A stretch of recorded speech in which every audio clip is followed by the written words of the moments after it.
Psychopathology and Christianity have historically been at odds with one another because the default attitude towards experiencing hardship or illnesses is to ask why God would allow those things to happen.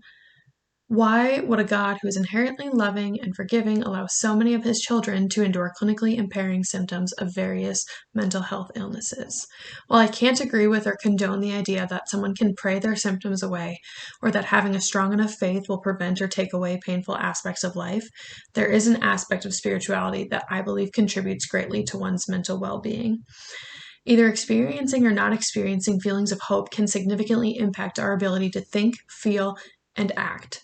Gambaro and colleagues discuss how when enduring hardships, individuals can respond in several different ways.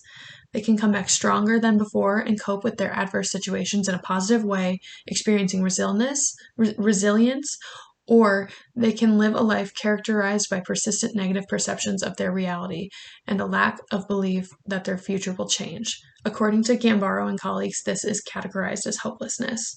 Now, hopelessness is based on one situation, which alludes that stressful life events are prominent predictors of psychopathology, according to Carnavelli et al. Psychopathology can occur for a number of reasons, and according to Caravelli again, biological markers such as heart rate variability and brain structure morphometric characteristics can contribute to one's ability to adapt to stressful life events effectively, which can cause a predisposition for greater psychopathological risks. The slides, The Brain and Psychopathology, describe how injuries to the brain can impact its function. Specifically, it discusses how damage to the frontal lobe can have extensive repercussions for overall brain health and how much of the damage that happens in other regions of the brain will have adverse effects on the frontal lobe as well.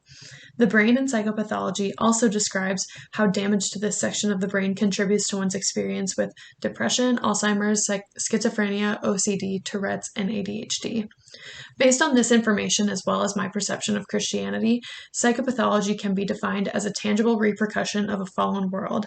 It's not something we can pray away or heal on our own because it's often caused by traumatic life events or biological predispositions, dysfunctions, or injuries. Psychopathology causes individuals to experience greater levels of difficulty or discomfort when attempting to function in their normal lives, which can lead to feelings of hopelessness. Hopelessness is gasoline on the fire of psychopathology, and if we are not careful, our abnormalities can consume us until there is nothing left but a shell of ourselves. However, I think it's necessary to highlight that the Bible calls us to hope and praise God despite and throughout our abnormal circumstances, whatever they might be.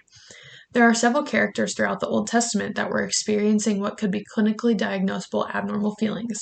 1 Kings describes Elijah receiving a message from Jezebel and praying to God that he would die. 2 Corinthians describes Paul explaining the hardships that he endured on his trip to Asia being overwhelming and too great to endure.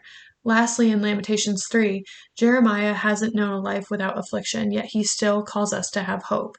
He said, "I will never forget this awful time as I grieve over my loss, yet I dare to hope when I remember this. The faithful love of the Lord never ends, his mercies never cease." In our abnormal situations, God calls us to continue to worship until hope finds us. A secular view of psychopathological abnormalities is difficult to wrap thoughts around as it has been such a fluid construct over the last 5 to 10 and 20 years and so on. Just as our culture has shifted into a more open-minded society, the stigma with mental health issues has opened up to become a more public discussion as opposed to a taboo topic.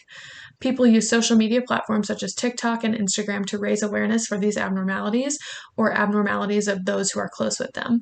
This mentality has not only improved societal understandings of a wide array of psychopathological disorders and how they present themselves, but has also brought together communities of individuals who at first felt alone, but now see that there are people experiencing similar symptoms and diagnoses. Whereas in the past, having mental illnesses meant institutionalization and ostracizing them from society, it now creates a community of support.